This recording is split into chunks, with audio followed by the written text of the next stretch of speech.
This is my last will and testament.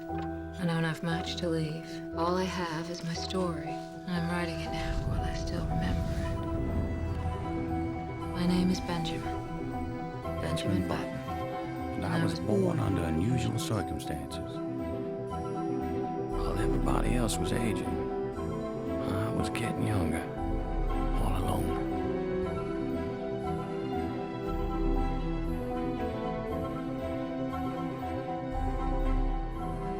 Stand by, here we go.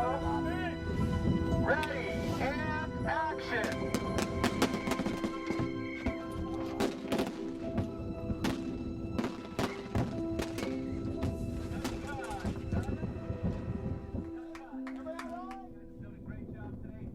Ray Stark had this project in 1986, 1987, but we didn't take a look at it until 1990 when Casey Silver brought it to us. I was an executive at Universal, where the project was developed.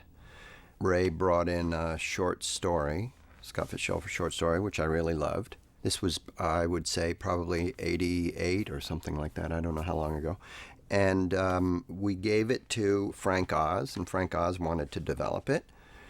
And Frank brought a writer in. They went away and they worked for a number of months on it, and finally threw their hands up and said, you know, we can't figure it out. There's no conflict. It just sort of unfolds in a simple, very nice, but very undramatic way. At the core of it, there's a wonderful idea.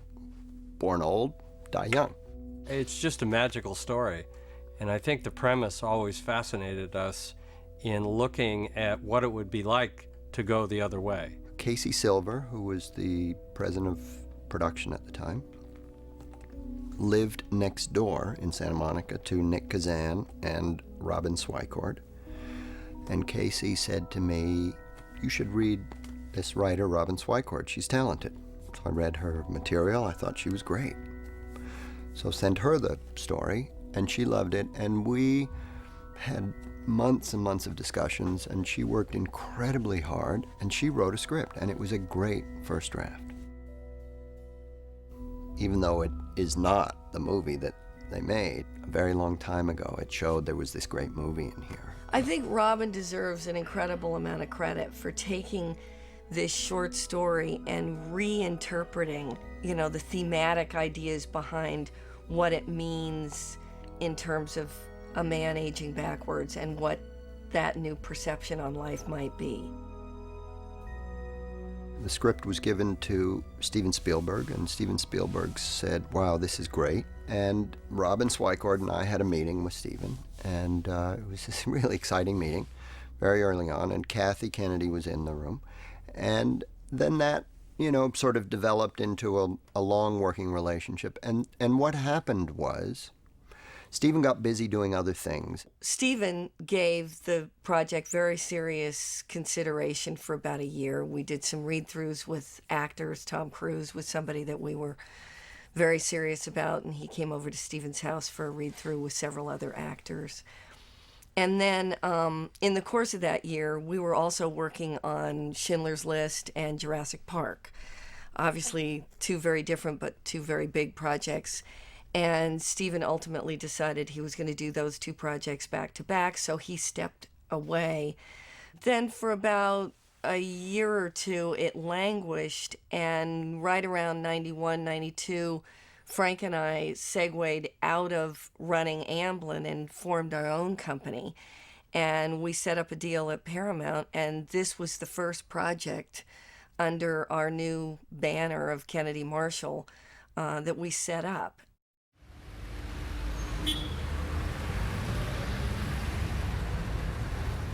This agent, who's now dead, Jay Maloney, introduced me to David's work. Of course, I flipped. And I met David, and we talked about various things. And I told him about this movie, and I gave him the script right away. Even though it was still Steven Spielberg's movie, he just seemed interested in the idea, and I sent it to him, and he really liked it. And that was the beginning of a relationship with David, where we would talk about material over the years. The first time I read the script, I think it had been floating around for a couple of years. I think Spielberg had abandoned it at that point in time. Tom Cruise had abandoned it. And Josh Donnan took an interest in some of the early stuff that I'd done and sent it to me. I don't know if he was just like, if it was sort of a taste barometer, but it came highly recommended. He said, I want you to read a script. I think it's a beautiful script. And it was written by Robin Swycord, and it was a beautiful script. But it sort of hinged on the audience's affinity for and knowledge of jazz, which I, as a betting man in Hollywood, that's not something I'm really ready to put it all down on. So I loved it, I appreciated it, I thought it was moving and beautiful, but it wasn't the kind of thing that I said, before you die. I just thought, someone will do really well with this if they can ever figure out how to do it. The stumbling block for so long with anyone looking at this material was everyone looked at it as though 5 or 6 different actors were going to have to play the part of Benjamin Button. When you broke it down and you saw how little it was, and you might have to have 4 or 5 people playing Benjamin, it became a big issue about, it's really not a movie star role. I couldn't figure out how it could be done, to be honest with you, at the time. This is like 1991, 92. I mean, in 92, I was still trying to convince ILM to do the Alien for Alien 3 and CG, and they were saying, we're years away, that'll never happen. So you can imagine what the greatest minds that could be brought to bear on this aging problem, It was basically a handoff between 5 or 6 different actors and a lot of rubber work. We talked to everybody. We talked to Stan Winston. We talked to a lot of people about how we could do this. And my biggest fear was that you had, I didn't want to see somebody look like, the Kraken from Ray Harryhausen movie, where the brow gets really protruded and the cheekbones. So I was reticent to discuss with anyone the notion of silicone or certainly latex pieces that would be applied, because it just seemed like, you'd need a 1,000-day schedule with, as elaborate as the movie was, that you would need forever to be able to shoot it. And Frank and I have always had this issue is when production's problems start getting in the way creatively, we always step back and go, okay, wait a second, that this should not be what's interfering with storytelling. So there came a time when I seriously thought about, 8 or 9 years ago, I thought this is never going to get made. This is going to be one of those scripts that everybody writes about and says, this is, the wonderful script that never got made, and nobody really understood why.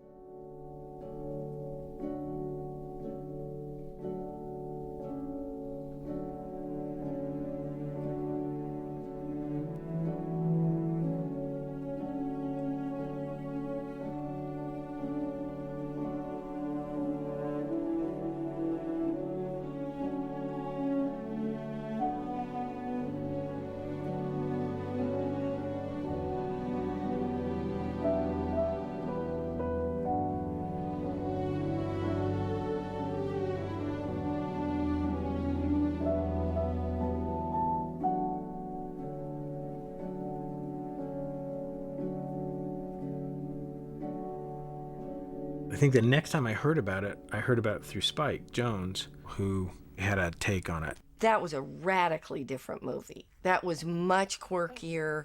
I would throw it into sort of the Coen brothers sensibility.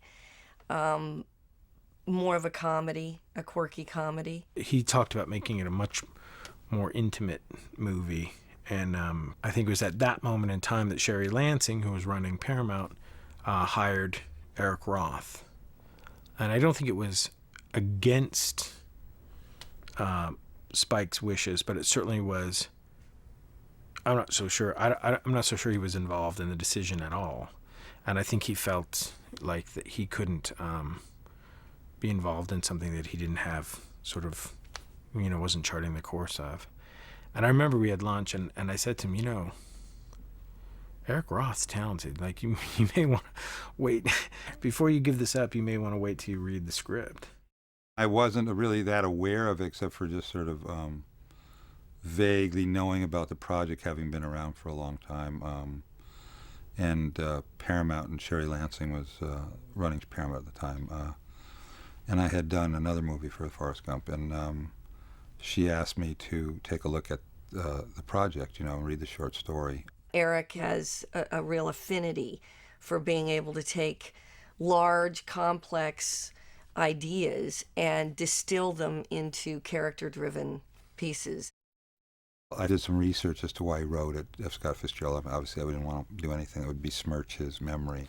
And I've checked even with a couple of people who are sort of renowned Fitzgerald scholars, and said he did, as best as they can tell, he did it as just a sort of a fancy. I mean, there wasn't anything, a little caprice, Fitzgerald, when he wrote the original short story, thematically, he was dealing with something much more cynical. He was really making a commentary on the fact that youth is wasted on the young. To me, the idea of this guy aging backwards was a lovely conceit. Other than that, the storytelling was not, to me, as interesting. Not to knock Fitzgerald, but I felt it didn't lend itself. It was kind of spoofy, and I felt there might be something a little more you could take away from it than that. I didn't hear about it for a while, and about a year later, there was a draft that was floating around. Josh, who's great friends with Eric and great friends of mine, said, "I've read it, and you need to read this." And so he gave it to me, and I read over the weekend, and I thought, wow. And I got a call from Kathy Kennedy and Frank Marshall, who I didn't even know were involved in it. I knew it was Ray Stark, and then I knew Sherry Lansing was somehow involved with it. And then I got this call from Kennedy Marshall, and they said, "Would you like to come in and meet with us on Curious Case of Benjamin Button?" The thing I remember most about the first meeting was the first thing out of everybody's mouth was, how do you do this? How do you make a guy, who's that tall, he's 4 years old and he looks like he's 85, and then how do you take him to being 6 months old and breathing his last breath? And because my background initially was at Industrial Light Magic, I've learned that in that situation you always lie. And you always say, "Oh, we'll figure that out. That's the least of our problems." So we started to have this conversation about everything else other than that, with no one having any kind of real idea of what that would take. But it was one of these meetings that you sort of always hope to have when you're discussing a film, or the idea of setting sail on a film. You hope that you have a conversation with the writer and the producers where you're talking about first kisses. We ended up talking about, making out for the first time, first hangovers. It was a really interesting sort of round robin of people talking about their lives. And I thought, that's kind of what this movie, I think, will do for people. I think it's the kind of movie that puts you in touch in an odd way with how you defined yourself, or how you were defined by certain moments in time, and what that stuff really means to us all. And then on the flip side of that, everybody knows that at some point they're going to shuffle off this mortal coil. And people, we spend so much time kind of making our lives busy enough that we don't ever have to think about that. It was kind of all the most interesting stuff about the movie. The technical side of it was either going to take care of itself or it wasn't. But that wasn't the discussion to have on the day. That was going to be a process. This thing had been in my periphery for years at this point. It had come in and gone, and I think it was more about the technological hurdles at that time, instead of just using different actors. I think that was getting wearisome at this point. And then it landed in Fincher's lap, and Fincher and I are always talking about a possible project or two, and I really didn't think he was serious about this one. I thought it was a nice idea, given the Fincher that I know that is seldom revealed to the outside world. But I really didn't think he'd pull the trigger. He read it and he said,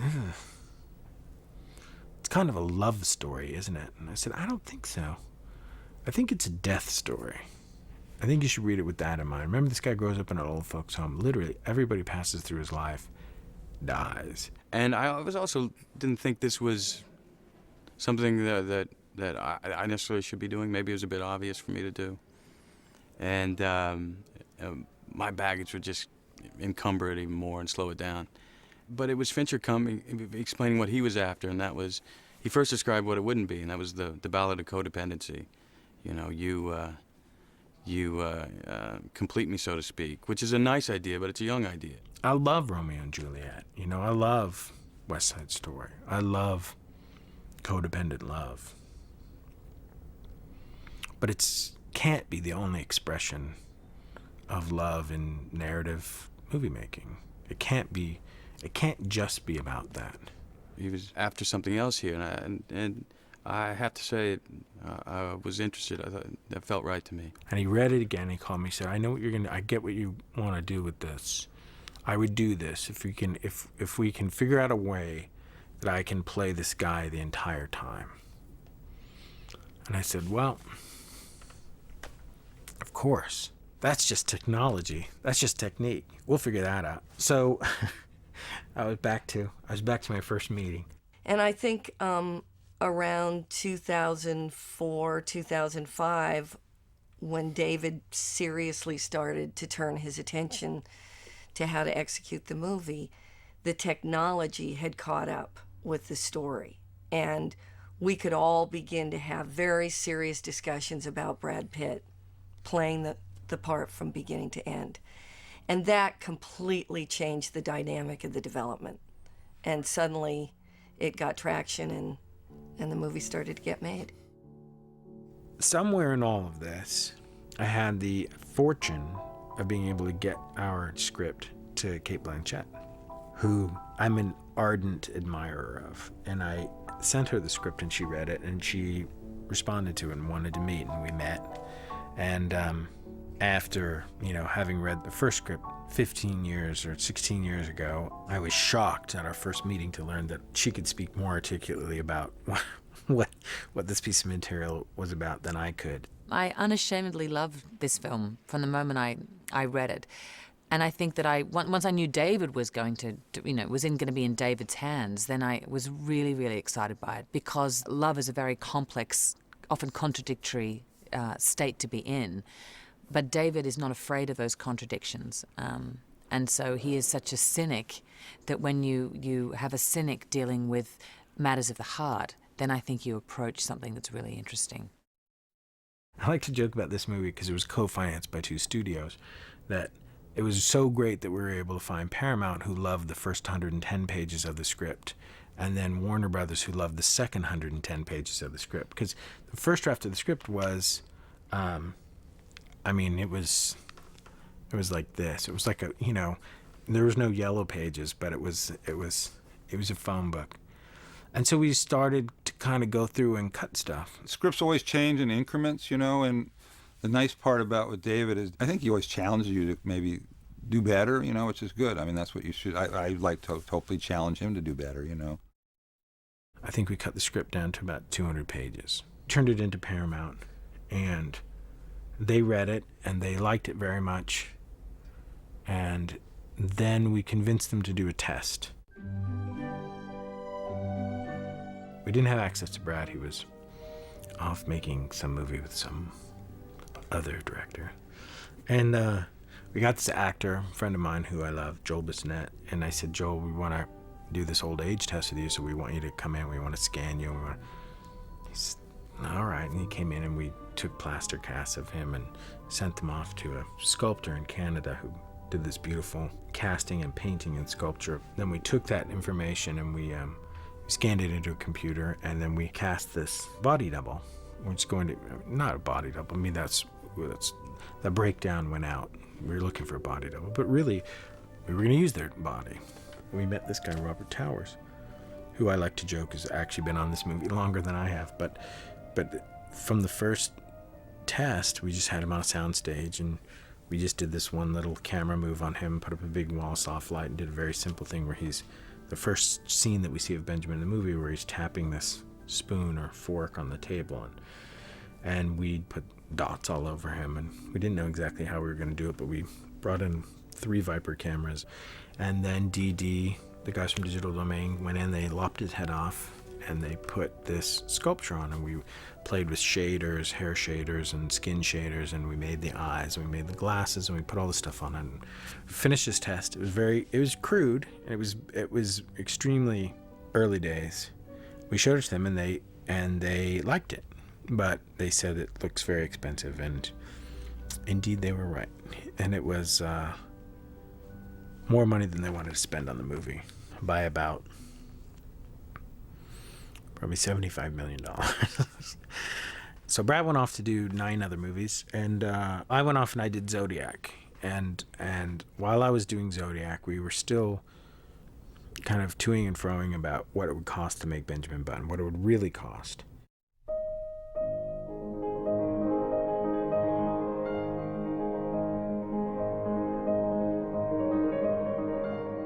The original story Fitzgerald wrote was based in Baltimore, and Eric Roth mimicked that in his version of the screenplay, which was Baltimore. So the first place I went to when I took on the job, April 17th, 2004, was I flew to Baltimore.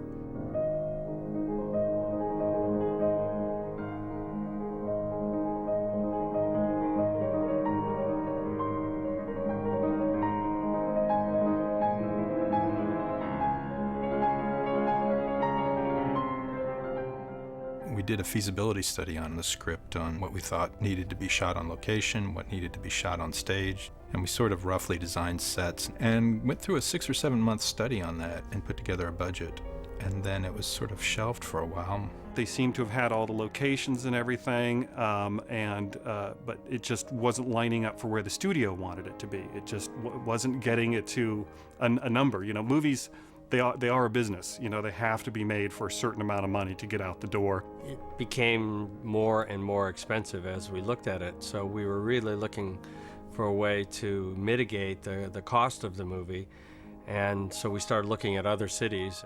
I kept thinking about it, and that's when I came up with the idea that the script could be, if they were willing to, it could be redone for New Orleans. I think the only way that this movie was possible was what Louisiana was doing to foster a new industry, which were massive tax credits, and tax credits are basically cash. You can sell them on the open market. It's literally right off the top of your budget. I called Sian up and said, Sian, let's have lunch. I've got an idea.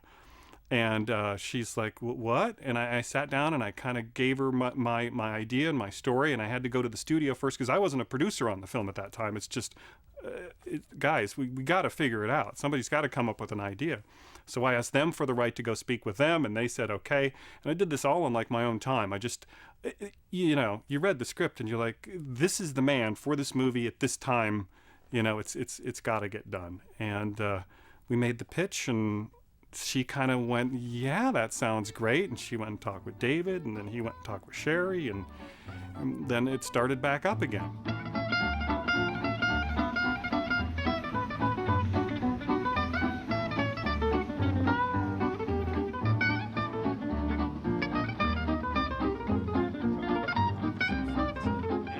Start on Benjamin here in the foreground. We're going to track behind him. And over his shoulder, we see Mr. Dawes. We had a shot this way. Yeah, we don't want to look this way because we got a fucking magnolia tree in front of the Sheridan. He's going to take the baby, he's going to throw the baby, and he decides not to. Steps down the thing, and then a cop comes running along there.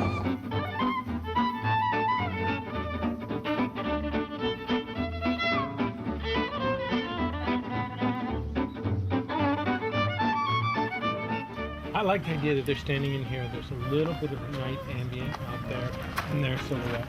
You can put something in here to push back. Benjamin leaves and Thomas stops and sees him and then goes after him. I need it on both sides, and I need it to go to where that next street is. Looking back this way, and he come running up kind of like trying to, and then we cut to the trench going back is like 40 feet, 60 feet, something like that. And we should have smudge spots galore, just to have stuff kind of blowing through. And I need to put a camera out about 12 feet just to get it out away from the dock so that we can be out here and he can kind of row past us. And he rows out to sea. He's in just a little rowboat. Yeah. I'd shot a couple of things in New Orleans, and both New Orleans and Baltimore have a lot of similarities as 200-year-old plus port cities with those kind of great histories and backgrounds, and there's a lot of commonality to them. You could take what had been a shipbuilder and make it into a cotton factor. There's a lot of easy conversion, in my opinion, and a lot of big parts of the city that still reflected 200 years ago. It was pretty immediate. I mean, it was pretty much like we were able to see that not only was New Orleans as good an idea as shooting in Baltimore, for all the matte paintings we were going to have to do in Baltimore, and how all the work that we were going to have to do to change the harbor and the port, it also just seemed like New Orleans was sort of like shrink wrapped in the turn of the century. It seemed like everywhere you went, you could find at least 90 degrees that was 100 years ago. Baltimore is like a Norman Rockwell everyman town, and you go to New Orleans and it's just its own thing. The city becomes part of the story, and I don't think I ever felt that when it was in Baltimore. It takes on a whole different feeling when you say New Orleans. All of a sudden it sort of drips, you know, and in a nice way it feels old, and there's sort of a texture to it that you don't have with some other places. So David thought it would be a good idea, and Eric started rewriting it for New Orleans, which began in earnest in 2005.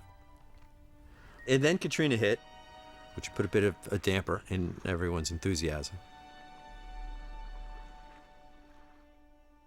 The studio sent me there to take a look around, and I spent a couple of weeks going back to my old roots as a journalist and interviewing people, locals and different officials, and came back and put together basically a 40-page report and reported back to the studio on it.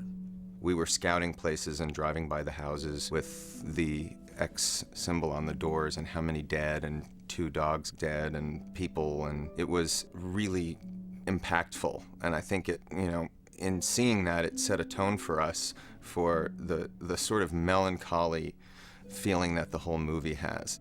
I had never been to New Orleans prior to Katrina, and I just remember getting off the airplane and I just felt an emptiness.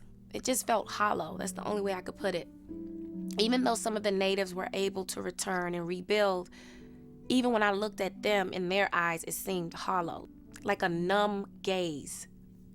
The state officials got on the phone with us and said, "We know what you're thinking, but please, please, for the sake of the city, could you believe in us and still commit to shooting here, and we'll do whatever it is that you need to make this still a viable city for shooting."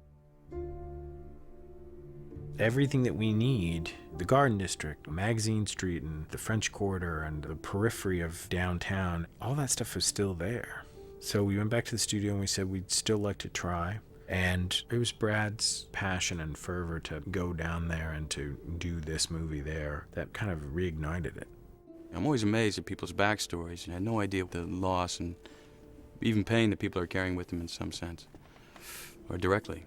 And I think this is what the film speaks to. It was almost a ghost town when we got there. We would scout places and not see a soul. It became trying to find people that owned these businesses that we were trying to get reopened. I think construction, probably more than anybody, felt the brunt of that in terms of getting materials and getting labor, because a lot of people hadn't come back to the city yet.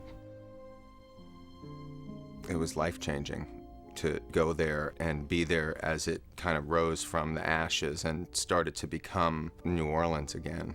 And in the course of the filming, we saw it change from really still gone a year later after Katrina to pretty much thriving again and alive by the time we were finished. We were there for 10 months, and in those 10 months, it totally evolved into, you know, coming back to life.